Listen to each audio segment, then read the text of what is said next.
à toutes et à tous, c'est toujours un plaisir de vous retrouver chaque mercredi quand il sonne 15 heures pour votre émission de jeunesse, 50 minutes entre nous. J'espère que vous vous portez bien. Nous parlons ce mercredi de relations amoureuses et de ce qui peut en découler d'une telle relation. Il arrive parfois qu'un être étranger s'invite dans la relation. Je vais bien évidemment parler d'une grossesse et ce n'est pas rare que l'un des conjoints demande à interrompre cette grossesse sous prétexte qu'il n'est pas encore prêt. Un acte qui peut avoir justement des répercussions sur la relation. Avorte, je ne suis pas encore prêt. Tel est le thème qui nous rassemble ce mercredi. Et pour en parler, j'ai des amis sur le plateau. Bonsoir et bienvenue. Bonsoir. Comment vous vous portez? Ça va pour ma part. On a de nouvelles figures sur le plateau. On va se présenter pour nos téléspectateurs. Je vais commencer par ma gauche. D'accord, moi c'est Badabadini Fernande. Benjamin Renaud, c'est un plaisir d'être encore au plateau ce soir. Bonsoir Jean-Yann. Pour ma part c'est Catherine Atandi et c'est un plaisir d'être parmi vous ce soir. Merci d'avoir accepté notre invitation. Nous allons partir pour la transition et venir pour le débat.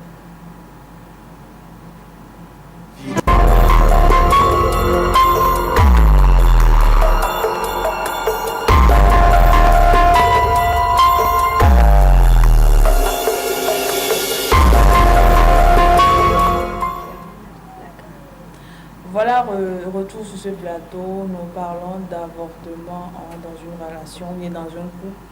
Ensuite, après, je vais d'abord commencer par Benjamin. Quand on se met en couple ou bien quand on est dans une relation amoureuse, à quoi doit-on s'attendre? D'abord, quel est le but même de cette relation?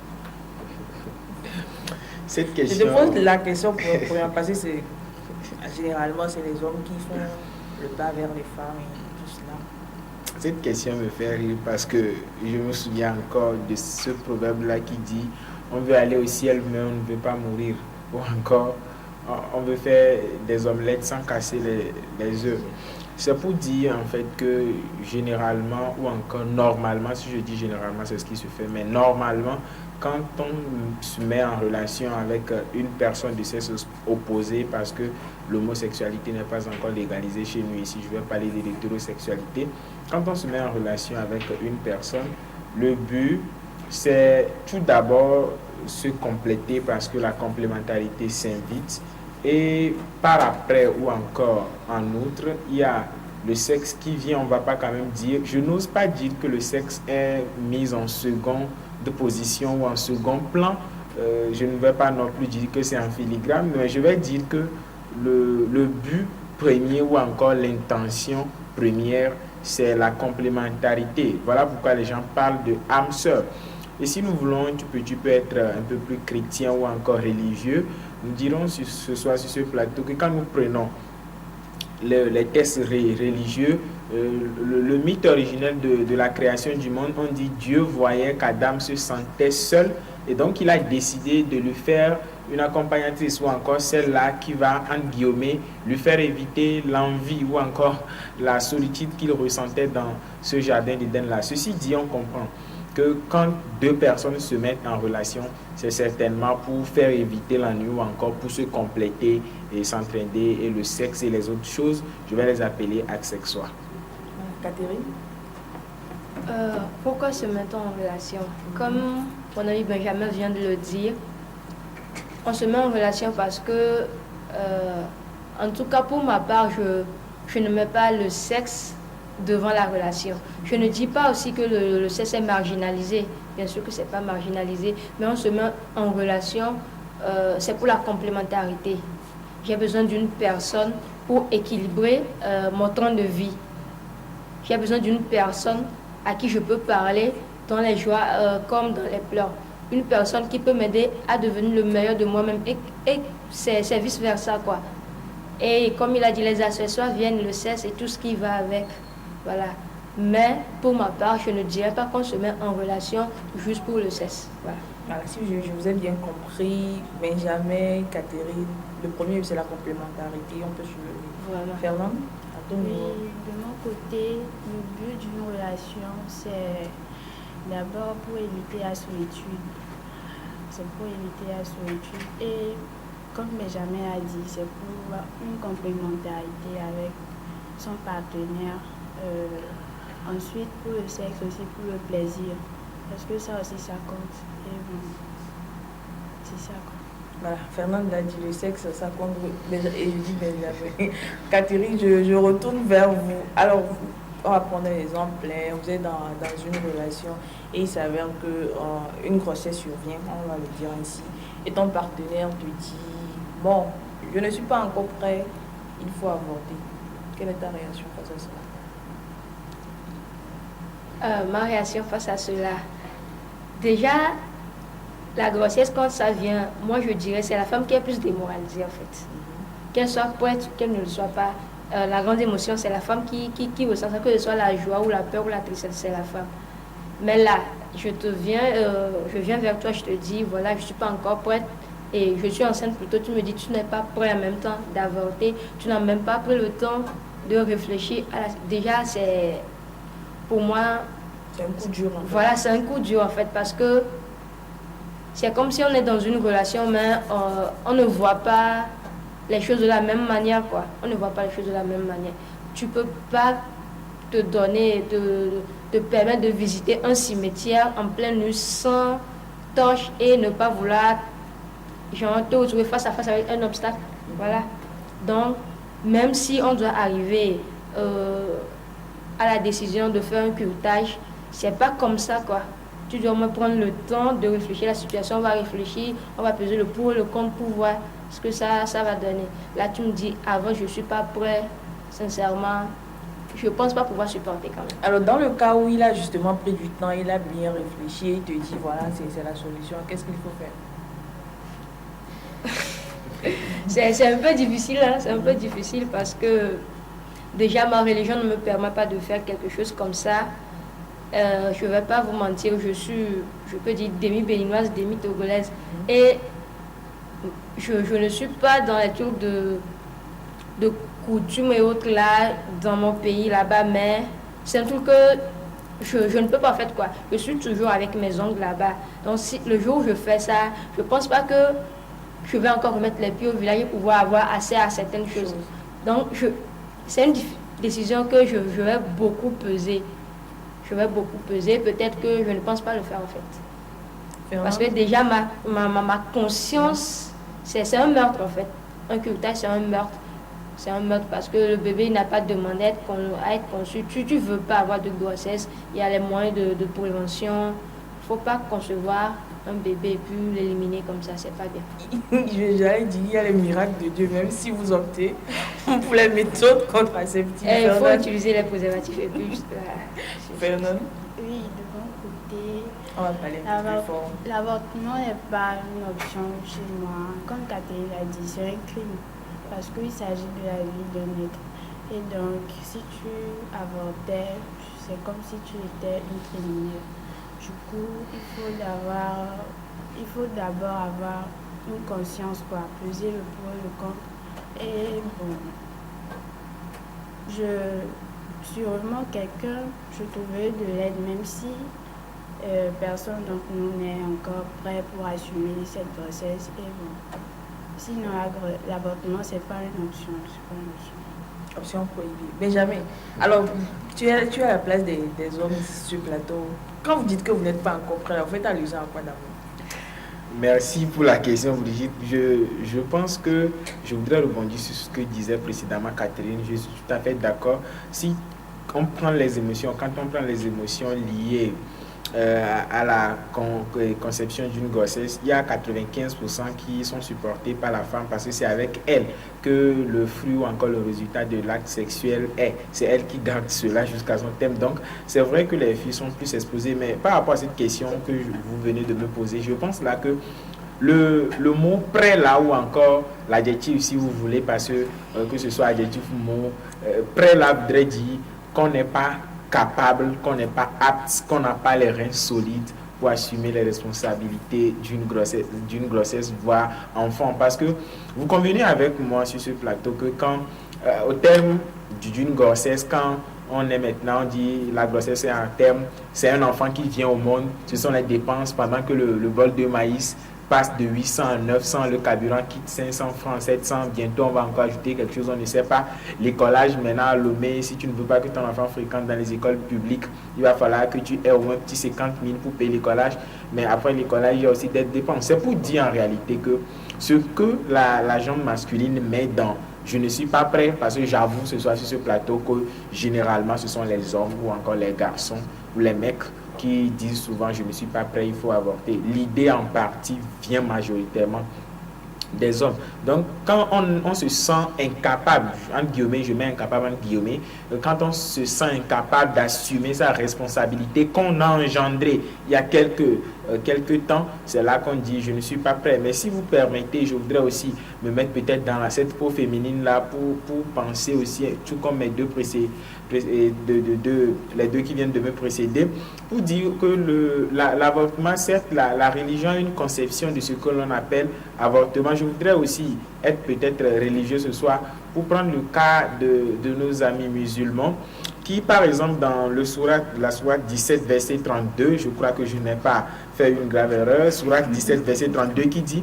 « Ne tuez point car la vie qu'Allah a rendue, car elle est sacrée, sauf en toute légitimité. » C'est pour dire ici que, je reprends, ne tuez point la vie qu'Allah a rendue, car elle est sacrée, sauf en toute légitimité. Je pense là qu'il y a une possibilité qu'on offre dans cette partie-là du livre, c'est le Coran quand même, pour que les gens puissent le faire. Mais je pense aussi que l'acte, ce n'est pas d'autoriser les gens à poser cet acte-là qu'en guillemets d'autres appellent ignoble.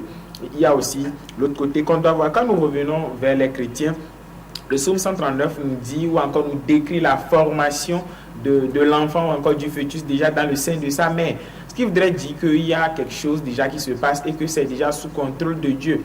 Tu portes à croire que quand nous sommes dans l'islam, l'interruption volontaire de la grossesse, quand ça n'atteint pas encore 4 mois, n'est pas un problème. Je dis bien, tu portes à croire. On a l'impression que, en réalité, la conscience et tout ce qui va avec ne peuvent pas permettre quand même à quelqu'un de le faire, parce que après tout, nous sommes en Afrique, comme venait de l'énoncer, même si elle ne l'a pas dit clairement, Catherine, nous sommes en Afrique, on a des dogmes, on a aussi des préceptes que nous respectons beaucoup.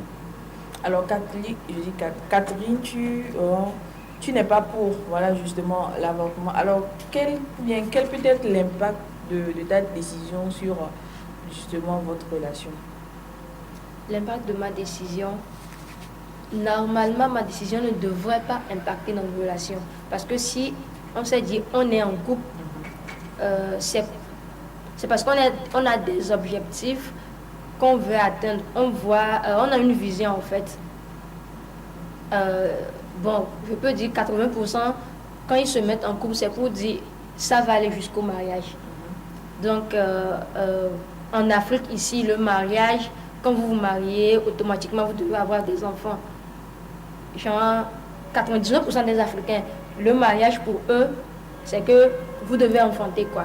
La femme doit, surtout les fils, la femme doit enfanter. Donc, si on dit on est en couple, déjà une grossesse vient, que je décide de garder cette grossesse, ça ne devrait pas impacter notre relation. Mais ici, le gars décide d'avorter, que je fasse un curetage, et je dis non. Ouais, ça va sûrement impacter la relation. Il va dire il n'est pas dedans, ou il va passer par tous les moyens pour me faire une fausse couche. Parce qu'il y a des mecs criminels en fait, des mecs criminels. Soit il m'abandonne, soit il va passer par tous les moyens pour que la grossesse n'arrive pas à terme quoi. La relation sera impactée, ça c'est sûr, et négativement. Mais avant d'en arriver là, il faut d'abord essayer de parler à ton homme, cas sur table quoi, de le raisonner. Fais tout ton possible pour le raisonner. C'est là où il refuse toujours. On lui dirait, si tu peux amener l'affaire à un rôle, c'est-à-dire parler à quelqu'un qui peut raisonner l'homme, ce serait bien. Au cas contraire, je vois que tu seras seul dans ta galère en fait. Donc le mieux, c'est d'éviter ça quoi. C'est ça. Benjamin? Quand je suivais l'intervention de Catherine, j'avais comme l'impression que il est vrai que j'avais dit en début d'émission ici que souvent ce sont les hommes qui prononcent cette phrase-là avant que je ne suis pas prêt. Mais aussi, il faut reconnaître qu'il y a les émotions que les filles créent autour de cette affaire de grossesse-là qui déconcentrent les hommes. Pourquoi je vais parler de cette émotion-là ce soir? Je ne suis pas d'accord. Oui, avec parce que toi. quand vous prenez les situations-là, les filles donnent l'impression comme si le jeune garçon avait retrouvé la grossesse quelque part, il avait pris la grossesse là et il est venu déposer ça chez elle tranquillement sans qu'elle autre n'ait participé à la conception de cette grossesse là. C'est en réalité cette manière là que je juge un peu plus bizarre ou encore anodine là que les filles ont souvent là qu'elles doivent éviter en réalité. Parce que quand vous prenez une grossesse, une conception que vous avez eu ensemble, parce que c'est peut-être la conception juvénile qui pense que le sexe c'est peut-être le plaisir, mais loin de là, que ce soit du côté religieux, traditionnel ou autre, on sait quand même que le sexe c'est par le sexe ou encore c'est l'action par laquelle Dieu bénit quand même l'union de deux personnes. Ceci dit, on comprend que quand une grossesse vient, il est vrai que ce sont les parents de la fille qui réagissent souvent beaucoup, mais cela ne voudrait pas dire que vous allez tout de suite commencer par dire je t'avais dit ça, je t'avais dit tel, mais tu ne m'avais pas écouté, tel, et ramener tout de suite le jeune homme au procès comme si... Alors comment la fille doit réagir face à cela? En réalité, il est vrai que à la maison, souvent les parents du jeune garçon ne disent pas beaucoup de choses parce qu'ils disent tu as cherché, tu as trouvé, non. Tu vas ramener la femme, on va diviser ton déjeuner en deux parties, donner une partie à la femme. C'est souvent ce que les parents disent, ou je vais prendre ton déjeuner, donner à la femme parce que je ne peux pas supporter deux personnes dans cette maison-là, ou encore trois parce que bientôt une autre personne va venir.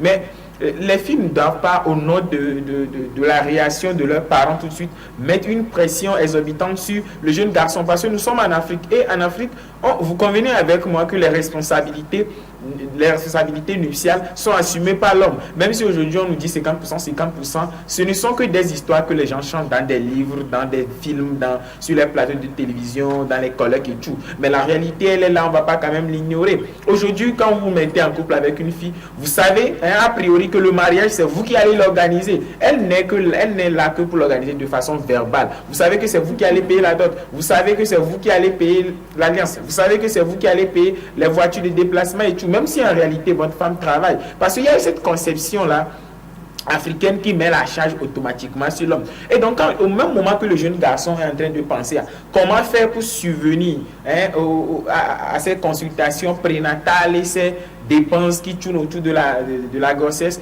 maintenant tu reviens encore pour créer des problèmes là où il n'y en a pas. Je pense là qu'il y a cette pression là et il y a un adage de chez moi qui dit quand vous mettez du bois quelque part pour faire du feu, il y a un bois qui est un peu plus récalcitrant qui vient perturber votre tranquillité. Il faut retirer ce bois. Loin de moi l'idée de faire l'apologie de l'avortement ce soir sur ce plateau, mais c'est cette conception là parce que les émotions qui se créent en le garçon aussi, c'est pas que lui aussi ne peut pas commencer par pleurer comme toi ou encore pleurnicher comme la jeune fille parce que souvent quand ça arrive ce sont les filles qui montrent plus les émotions. Vous allez voir un jeune garçon, il n'a rien, il n'est rien, il ne fait rien, peut-être il est élève, il a engrossé une fille, mais vous allez le voir encore jouer au ballon. Les gens vont dire est-ce que lui n'a pas une conscience? Non, mais c'est peut-être un moyen pour se défouler. Et donc je sais pas, cet amas de pression là que les jeunes filles créent, elles doivent quand même essayer de réglementer cela pour ne pas conduire à ces genres de phrases avant que je ne suis pas prêt.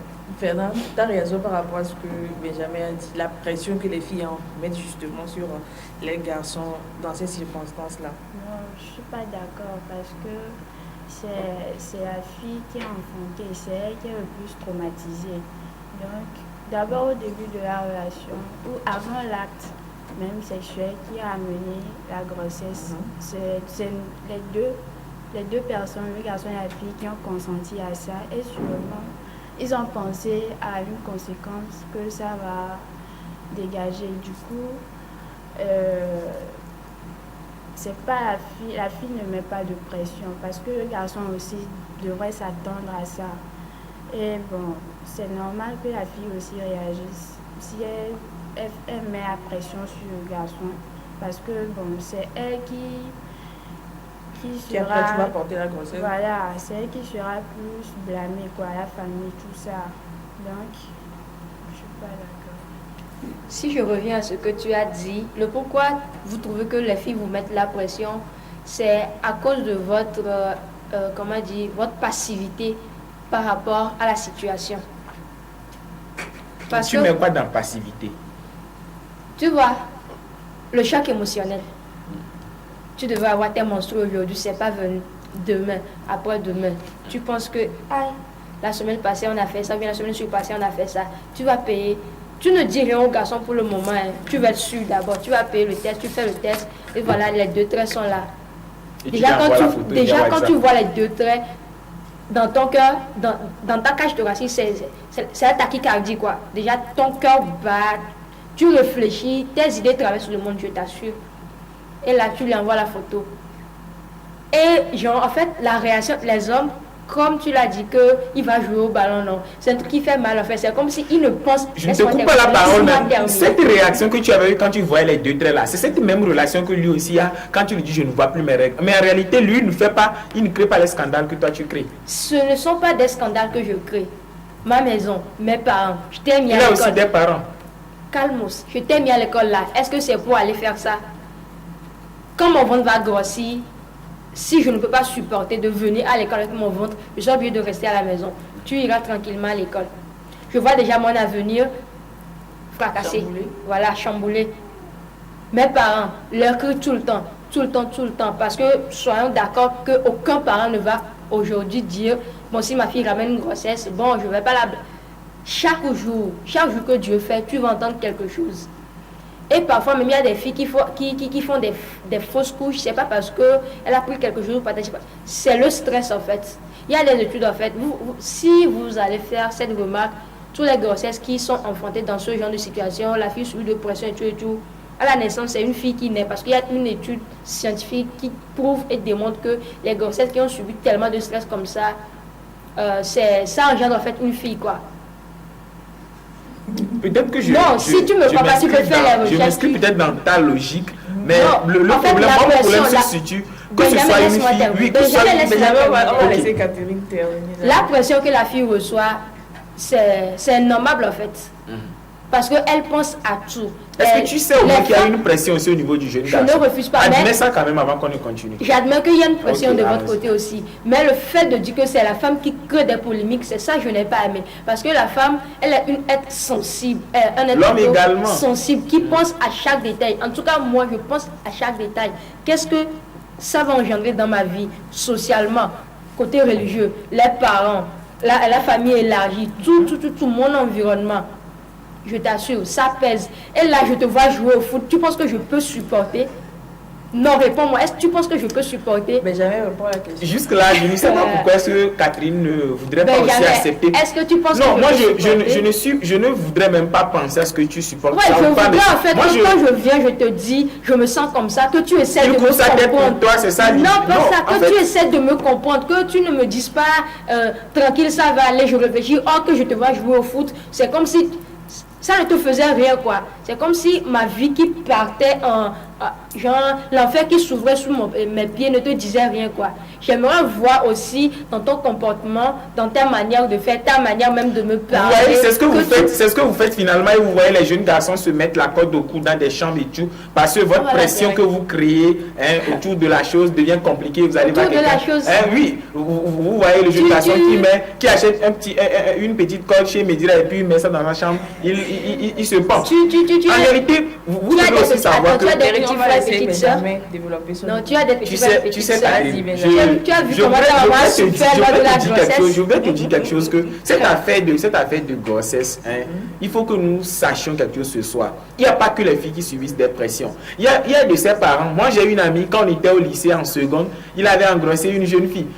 Chaque fois qu'on allait chez lui, tu sais ce que son papa disait? Son papa prenait son petit déjeuner, remettait ça à la fille, parce que la fille passait chaque jour chez le jeune garçon pour prendre le petit déjeuner, remettait ça. Il tape derrière la tête du jeune garçon comme ça, ce que tu as voulu, c'est ça.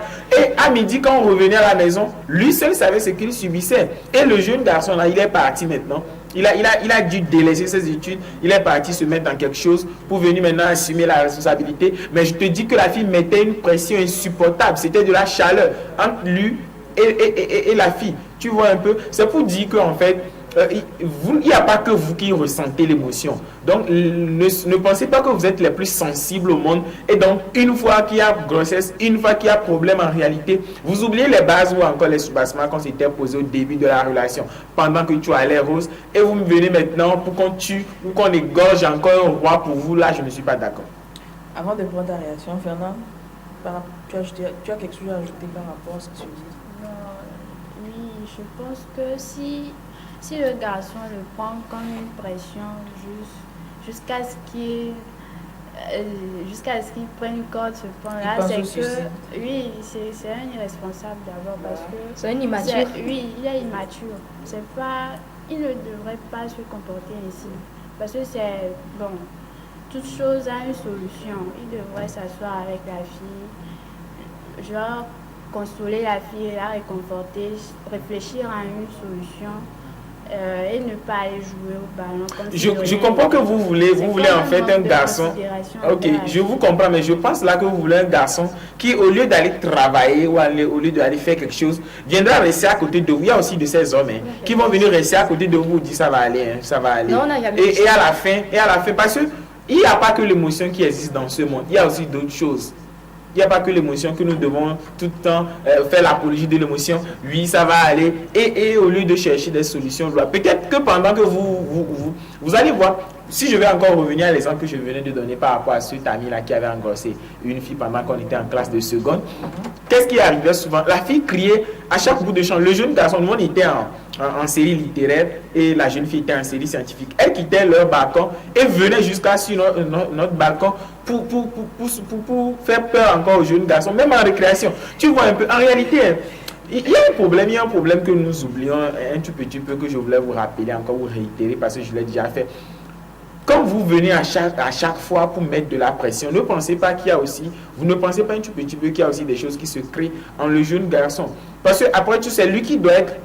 Quand vous démoralisez la personne, vous pensez qu'il peut encore être plus solide. Pour aider quelqu'un à se relever, il faut qu'on ait soi-même les reins solides, il faut qu'on soit dans un état d'esprit. Mais quand vous mettez tout, ou encore les bagages, vous mettez tout sur la tête du jeune garçon, il y a même qui en a qui vont jusqu'à dire, moi-même je ne voulais pas, tu allais chercher quoi là-bas quand tu ne voulais pas de grossesse? Moi-même je ne voulais pas une grossesse, c'est toi qui as causé cela. Comme si le jeune garçon t'avait violé. Il n'y a que le viol, ou encore, quand on vous hypnotise avant de vous faire l'amour, qu'il y a problème. Mais quand vous avez consenti, je ne vois pas pourquoi vous voulez dire ce soir sur ce plateau que les jeunes garçons m'avaient tel, il m'a dit tel, il y a problème. Moi je ne suis pas d'accord. Tu sais quoi? J'ai fait un petit stage au niveau de la TBF. Et pour te dire, il y a de ces jeunes, tes confrères, qui disent qu'ils ne vont pas faire l'amour avec les préservatifs. Et pour eux, c'est que tu dois prendre les pilules le lendemain. Or que nous savons très bien que ces pilules, si tu prends au plus, c'est 2 fois dans l'année. La fille dit, je ne prends pas de pilule, mais il dit, je ne mets pas de capote. Mais ok, bon, je vais utiliser le système de retrait. Quand ça va sortir, je vais retirer. La fille dit, je suis en zone rouge, protège-toi. Il dit, non, je maîtrise, je vais retirer. Là, il n'arrive pas à retirer, il verse, une grossesse vient. Tu vas m'accuser de lui mettre la pression. Parce qu'il y a de ces cas aussi. Le jeune homme refuse complètement ce que la fille dit. Bien sûr, nous donne à l'envie, on veut le faire. Mais je te dis, protège-toi parce que je suis en zone rouge. On ne sait jamais ce qui peut arriver. Tu dis non, je maîtrise la situation, rien ne va arriver. Voilà que c'est arrivé. Parfois, je vais t'accuser. C'est ta faute. Pour le respect que je donne aux téléspectateurs, je ne vais pas quand même décrire l'acte sexuel ce soir. Mais je suis tenté de te dire que certaines choses.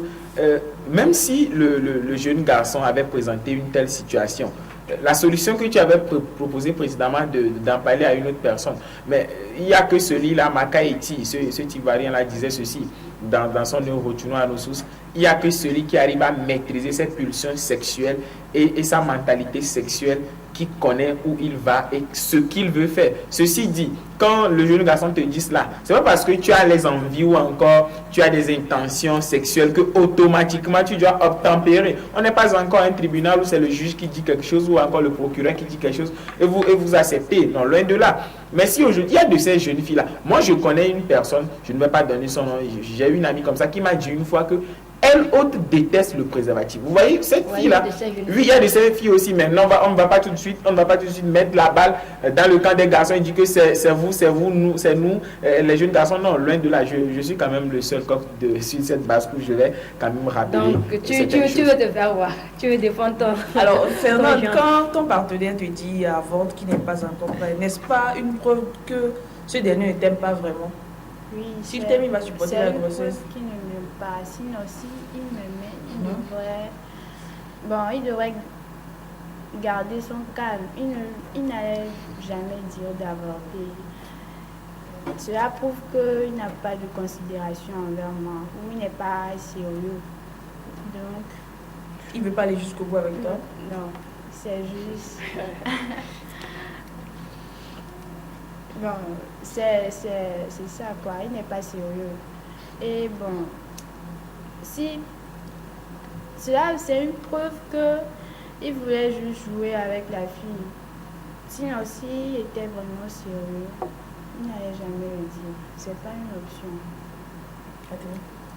En fait, pour cette question, je ne dirais pas en même temps que ça veut dire qu'il ne m'aime pas ou bien qu'il n'est pas sérieux, parce que je reconnais que cette nouvelle chamboule la vie de tout un chacun. Merci, c'est ce qu'il fallait reconnaître au début, on allait avancer. Ok, tu es content maintenant. Ça chamboule la vie de tout un chacun, que ce soit le jeune homme ou la jeune fille. Quand je te dis en même temps que je suis enceinte de toi et que tu me demandes en même temps d'avorter sans réfléchir, là je peux dire que t'as pas un max sûr en fait. Que pour toi c'était un jeu. Mais si, après réflexion, on se met à deux, on réfléchit à toutes les situations, on voit que vraiment ça ne veut pas, ça ne peut pas, ou bien il y a trop beaucoup de choses, le contre est beaucoup par rapport au pour, et tu me proposes cette solution, je dirais au moins tu es là avec moi, on a essayé, on a fait tout avant que tu ne sortes cette solution, même si je ne serai pas d'accord, au moins tu as fait de ton mieux avant de me proposer ça. Mais si je te dis en même temps, ou bien je te montre une preuve que voilà, je porte un enfant de toi, tu me dis avant je ne suis pas prêt, là c'est que c'est un jeu pour toi quoi. C'est un jeu pour toi. Voilà. Je pense que il n'y a pas que les garçons qui disent avorte, je ne suis pas prêt, même si majoritairement ce sont les jeunes garçons qui disent avorte, je ne suis pas prêt. Il y a aussi des filles qui disent je vais avorter, je ne suis pas prête. Il y a aussi cette possibilité. Peut-être que c'est l'épisode 2 de ce thème-là, qui sait. Je pense, et je vais m'aligner derrière les deux prédécesseuses pour dire que une fois que le jeune garçon dit cela, c'est qu'il y a doute. Une fois qu'il dit je ne suis pas prêt à assumer, c'est qu'il y a déjà problème. Parce que quand un enfant naît, c'est le nom du papa ou encore c'est le nom de son père que l'enfant va porter. Ceci dit, il y a déjà une forte proportion qui vous revient en tant que jeune garçon. Voilà pourquoi j'avais dit précédemment que les responsabilités en matière pécuniaire vous reviennent également. Cela voudrait dire que quand le jeune garçon dit je ne suis pas prêt, il y a aussi cette pression que je ne dois pas y négliger, cette pression qui peut venir de la jeune fille. Il y a des parents, des futurs beaux-pères qui vont jusqu'à menacer à coups de machette et tout. On sait ce que les affaires de grossesse engendrent dans ce pays ou encore dans ce continent. Et on sait comment si ces conflits se règlent. Vous allez voir vos parents qui vous appellent un beau matin comme ça. Vos parents vous appellent.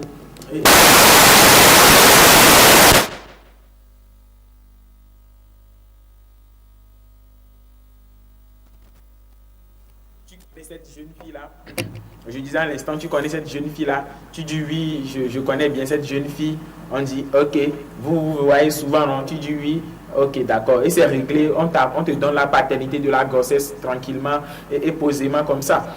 C'est pour dire qu'il y a une manière brusque aussi qui entoure cette affaire-là qu'on doit revoir, qui fait que les gens pensent aujourd'hui qu'à avorter serait la solution. Et aussi, quand la pression vient des deux côtés, le garçon fait souvent semblant d'oublier ce qui se passe chez lui. Voilà pourquoi j'avais parlé de la pression qui ne doit plus venir au niveau de la jeune fille à tout bout de champ. Maintenant, quand le garçon le dit, je pense qu'il n'est pas sérieux, parce que ces paroles de Léo, ce tati célèbre, là, me viennent encore à l'esprit. Quand on dit en amour, il faut supporter. Vous allez voir les gens, ils disent, je t'aimerais de toutes mes forces, même dans la vie, même dans quoi. Et il suffit juste qu'un petit problème surgisse pour qu'on dise non, je ne t'aime plus, etc.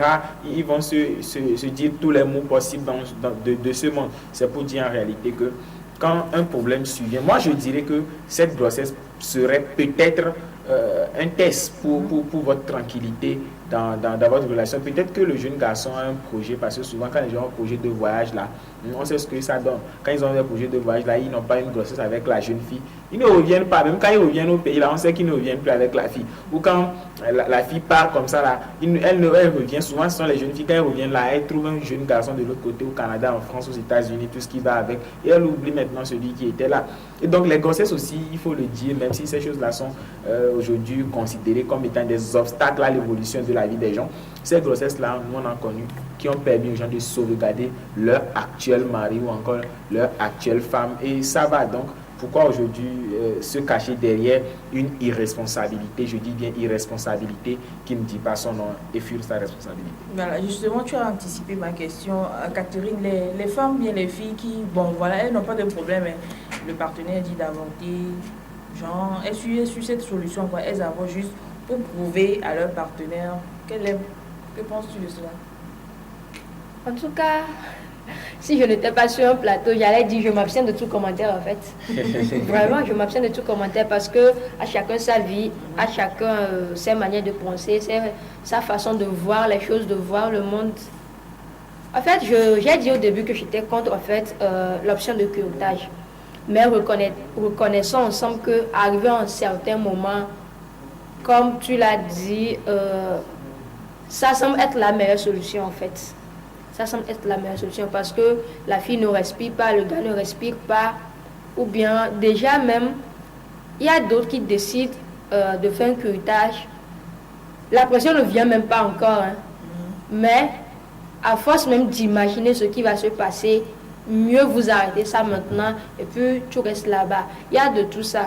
Mais bon, une fille qui accepte gentiment d'aller faire un curetage, espérons juste que tout se passe bien pour elle. Par amour pour son partenaire. Par amour pour son partenaire. Espérons juste que cet amour, le partenaire puisse comprendre, puisse voir le sacrifice que la fille a fait pour lui et que dans l'avenir, il ne fasse pas des conneries. Parce que tu ne peux pas prendre une telle décision qui risque d'impacter ta vie à jamais pour quelqu'un et demain cette personne décide de te claquer la porte au nez. Vraiment, c'est un coup dur. C'est difficile à supporter.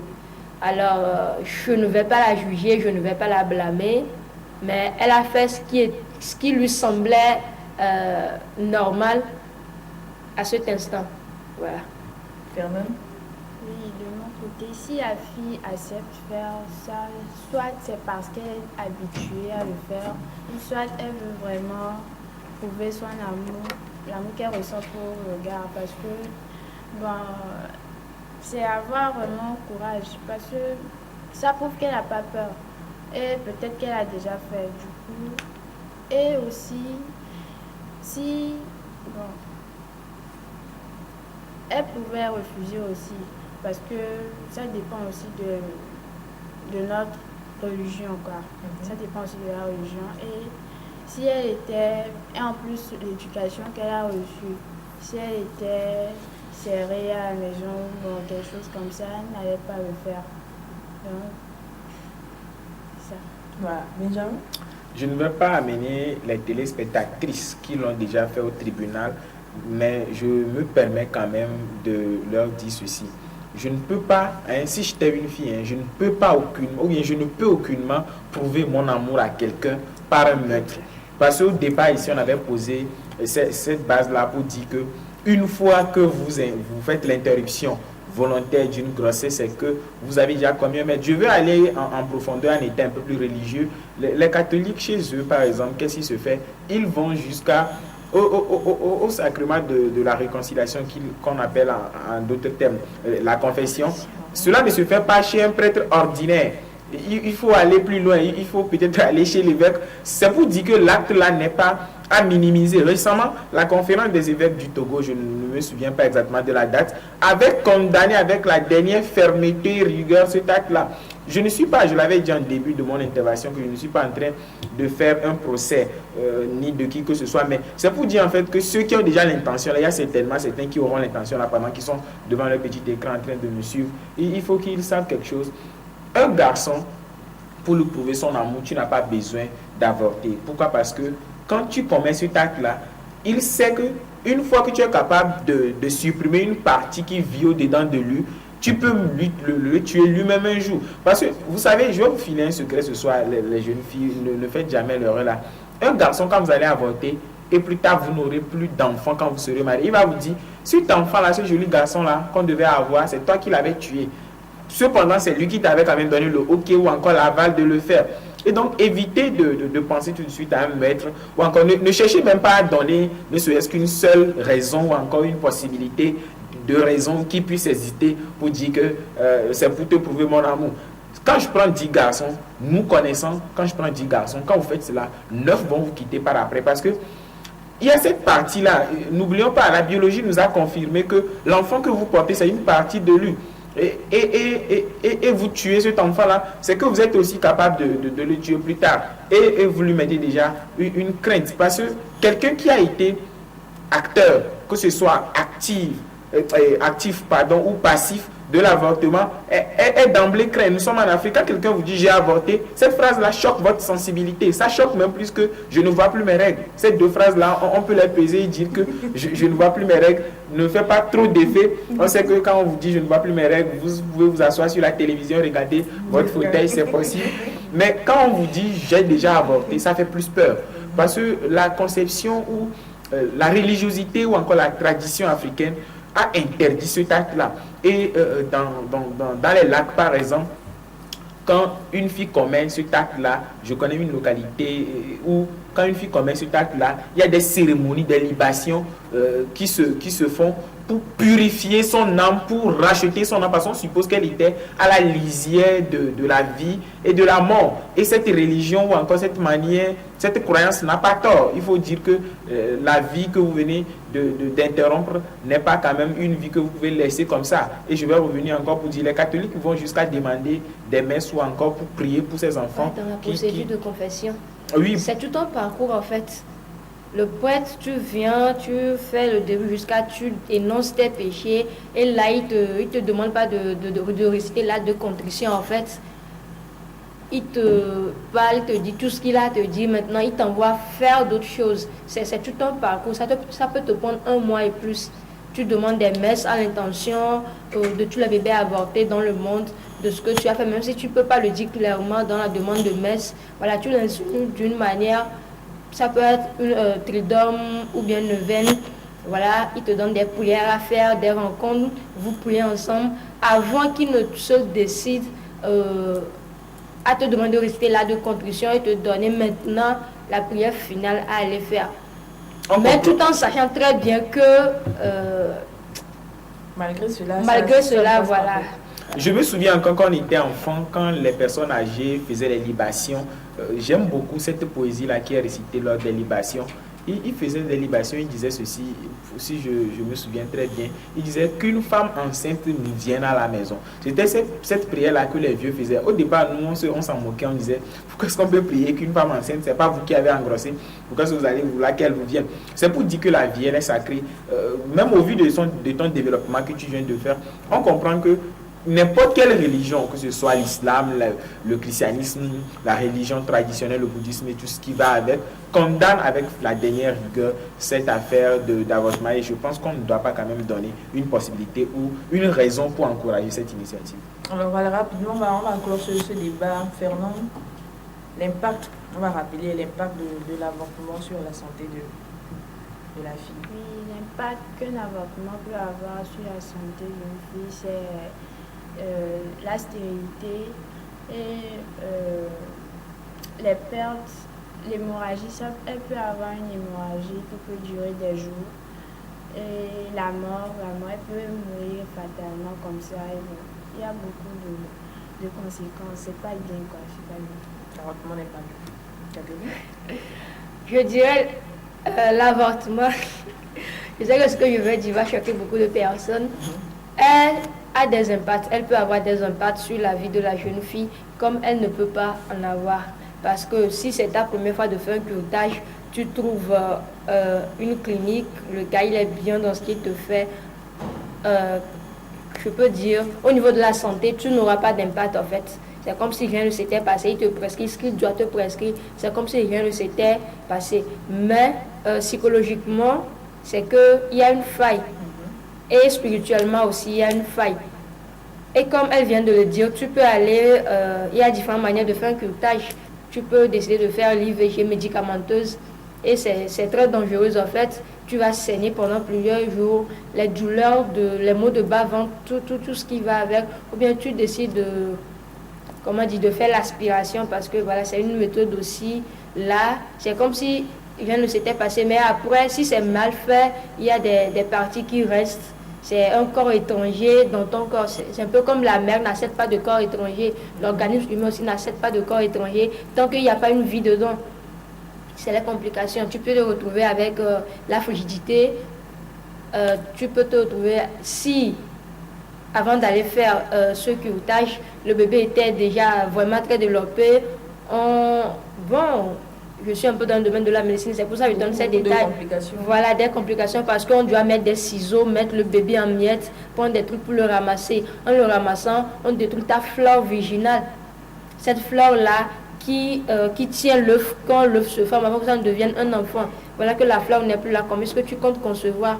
Voilà, tu fais des fausses couches, patati patata. Voilà, il y a la stérilité, la frigidité, même la mort, comme elle l'a dit, parce que vous n'avez pas les moyens. C'est vous voulez faire un curetage et voilà, vous êtes là-bas chercher les petits 30 000, les 40 000, jusqu'à avant que vous ne trouviez l'argent là, l'enfant lui prend le temps de se former. Vous allez, on vous dit, c'est ce qu'il faut faire, ça ne marche pas et voilà, c'est des complications. Donc tu peux en avoir comme tu ne peux pas en avoir. Ça dépend de comment c'est fait. Mais ce qui est sûr, psychologiquement et spirituellement, il y a des conséquences. Voilà. Jamais rapidement. Je voudrais dire aux très chères téléspectatrices surtout que le bruit que fait le tonnerre pendant qu'il pleut n'empêche pas le maïs qui est sous terre de pousser. Peu importe la situation, peu importe ce que vous vivez, il est vrai, les parents, ils vont crier, mais prenez votre calme, supportez, ayez un enfant, c'est joli, c'est mignon, vous pouvez encore voir cet enfant-là, le chérir. Pendant que vous portez la grossesse, c'est là que les parents sont un peu plus chauds, mais quand vous avez l'enfant là, vous allez voir, ils seront les premiers à venir les toucher, à les chérir, vont vous aider même à les supporter. C'est vrai, ça semble être tout de suite comique, mais on peut quand même avoir l'espoir là et ça va arriver. Merci, je crois que le message est passé ce soir. Nous allons donc partir pour la dernière rubrique de cette émission, Top secret de la langue de Molière.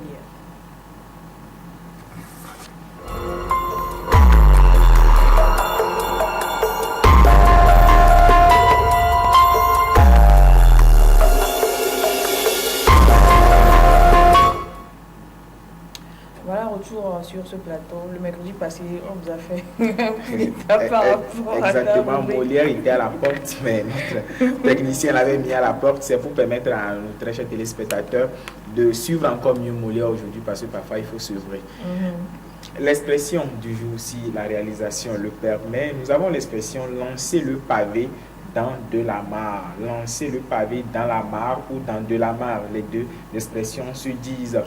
Lancer le pavé dans la mare, ce qui signifie choquer par des propos. Quand vous venez pour dire à un jeune garçon, j'ai vu 2 traits sur le test de grossesse, c'est que vous avez jeté un pavé dans la mare, ça va choquer sa sensibilité, donc sa réaction sera un tout petit peu étrange. Citation ou encore motivation du jour. Nous avons la motivation. Le succès, c'est d'avoir ce que vous voulez. Le bonheur, c'est de vouloir ce que vous avez. Je reprends, le succès, c'est d'avoir ce que vous voulez. Le bonheur, c'est de vouloir ce que vous avez. Contentez-vous de ce que vous avez. Réjouissez-vous. Le bonheur est d'abord intérieur. Cette citation nous vient donc du net. Depuis un certain temps, pour la cause de nos très chers téléspectateurs qui sont actuellement vacanciers, nous leur faisons plaisir avec la conjugaison un tout petit peu rare. Aujourd'hui, c'est le verbe. C'est un verbe aussi du 3e groupe qui nous intéresse. Si la réalisation le permet déjà, merci. C'est le verbe peindre qui nous intéresse. Le verbe peindre, ce verbe-là qui cause beaucoup de problèmes. On se demande comment conjuguer l'imparfait de l'indicatif et du subjonctif, pardon. On dit que je peignisse que tu peignisses, qu'il peignit avec accent circonflexe, et T, d'autres parleront d'accent compensatoire. Que nous peignissions, que vous peignissiez, qu'ils ou elles peignissent. Voilà donc la conjugaison du verbe peindre à l'imparfait du subjonctif. Nous commettons aussi souvent cette erreur-là de dire que je suis là. Heureusement que je suis là. On ne dit pas heureusement que je suis là. On dit heureusement que je sois là parce que le que implique donc l'usage du subjonctif. On continue donc avec l'image du jour. Cette fois-ci, c'est un habit. Comment est-ce qu'on l'appelle? Quand on veut aller se doucher, il y a certains qui le mettent et le déposent à côté après être douché aussi. Ils l'utilisent. Parfois, les gens confondent cet habit-là quand même avec ce vêtement-là qui permet de dormir. Non, ici, il ne s'agit pas de ce vêtement qui est pour les femmes la robe de nuit ou encore l'habit de nuit. Mais ici, il s'agit du peignoir. Le peignoir, P-E-I-G-N-O-I-R. Le peignoir, P-E-I-G-N-O-I-R. Voilà donc qui m'a fait un top secret de la langue de Molière. Mais une question a été laissée dernièrement. Il s'agit de cette phrase favorite de l'artiste ivoirien Kérosène qui dit « Entre nous qui crûmes et vous qui doutâtes, lesquels eurent raison ?» Cette phrase-là, elle est fétiche, elle est répétée à longueur de journée. « Entre nous qui crûmes et vous qui doutâtes, lesquels eurent raison ?» Cette phrase est de Kérosène. Le temps utilisé, nous avons donc le verbe croire qui est conjugué à l'imparfait, le verbe douter, doutat qui est conjugué aussi à l'imparfait, et ur qui est l'auxiliaire avoir. Et donc je reprends, le verbe crûme que nous avons là-bas, c'est le verbe croire, doutat c'est le verbe douter, et ur c'est l'auxiliaire avoir, tous conjugués donc au passé simple de l'indicatif. On comprend donc que Kérosène, pendant qu'il était élève, il maîtrisait ces temps-là. Voilà, il les utilise. Suivez donc conjugaison rare de temps en temps. Merci à toi, Benjamin. Merci également à Fernand et à Catherine. On dit également merci à toute l'équipe technique qui nous a aidé à réaliser ce numéro. Merci également à vous, très chers téléspectateurs, de nous avoir suivis. Au revoir.